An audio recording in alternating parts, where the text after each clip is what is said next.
And మీరు Kannada and Telugu ఇంత బాగా మాట్లాడుతున్నారు. ఇద్దరు చాలా బాగా మాట్లాడుతున్నారు.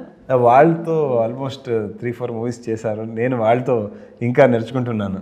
మీరు ఇప్పుడే నేర్చుకున్నారా? ముందు నుంచి తెలుగు వచ్చా మీకు? లేదండి, సినిమా కోసమే ఎందుకంటే నేను ఆల్వేస్ నేనేం అనుకున్నానంటే ఒక RRRలో జూనియర్ ఎన్టీఆర్ గారు, మన ఇది రామ్ చరణ్ గారు ఇద్దరు ఎంత పెద్ద స్టార్స్, వాళ్ళే కన్నడలో డబ్ చేశారు.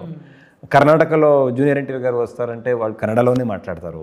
మన పవర్ స్టార్ కర్ణాటక వస్తారంటే పవన్ కళ్యాణ్ గారు కన్నడలో మాట్లాడతారు. ఎంత అద్భుతమైన కన్నడ మాట్లాడతారు. సో అంత పెద్ద స్టార్సే చేస్తున్నారు.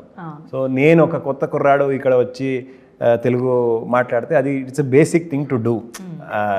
It's a respect what we give for the people, the culture and the language అండి. అంతే. నేను యాక్చువల్లీ డబ్బింగ్ చేశాను, డబ్బింగ్ ఆర్టిస్ట్తో కూడా చేసేసాము, నేను కూడా చేశాను. నేను డైరెక్టర్కేనే చెప్పాను, సార్ మీకేం వర్కౌట్ అవుతుందో మీరు యూస్ చేయండి అని. అండ్ మీరు అంటే బయట మీ మూవీ ఈవెంట్లో కూడా సాంగ్ పాడారు, ఇందాక కూడా చూసాను. సో ప్రొనౌన్సియేషన్ కూడా తెలుగు ఎంత చక్కగా పర్ఫెక్ట్గా ప్రొనౌన్సియేషన్ పలుకుతున్నారు. అది నాకు తెలీదు నిజంగా. ఎవ్రీ లెటర్ కూడా దట్ హ్రస్వాక్షరం, దీర్ఘాక్షరం అవి అనేది pronunciation are super perfect actually. Thank you అండి. నిజంగా తెలుగులో కూడా అంత బాగా తెలుగు వచ్చిన వాళ్ళు కూడా బేసిక్గా పాడలేరేమో, మీరు అంత పర్ఫెక్ట్గా పాడారు. ట్రై చేస్తున్నాను అంతే. నాకు తెలుగు సౌండింగ్ అంటే చాలా ఇష్టం. ఒక స్ట్రాంగ్ సౌండింగ్ ఉంది. It's a very nice language.